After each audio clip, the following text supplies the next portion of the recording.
Hi everyone, welcome to my channel. ఈరోజు మన ఛానల్లో టేస్టీగా ఉండే 2 kgs చికెన్ బిర్యానీని ప్రిపేర్ చేద్దాము. చేయడం చాలా సింపుల్ మరియు టేస్ట్ మాత్రం చాలా బాగుంటుంది. క్లీన్ చేసిన చికెన్లో ఉప్పు, కారం, పసుపు, ginger garlic paste, garam masala, biryani masala, jeera powder, oil వేసి కలపండి. దాంతోపాటు పుదీనా, కొత్తిమీర, చిల్లీ పేస్ట్ వేయండి, పెరుగును వేయండి, నిమ్మరసాన్ని కూడా యాడ్ చేసి ఫ్రైడ్ ఆనియన్ చేసిన ఆయిల్ని ఇందులో యాడ్ చేసి 2 గంటల పాటు మ్యారినేట్ చేసి పక్కన పెట్టుకోవాలి. ఇప్పుడు బియ్యాన్ని కూడా ఒక అరగంట వరకు నానబెట్టి పక్కన పెట్టుకోవాలి.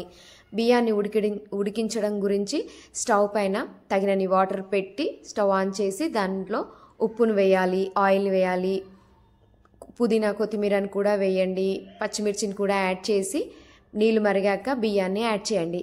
బియ్యాన్ని ఇది ఒక 50% ఉడికిన తర్వాత ఈ చికెన్ పైన వేయండి.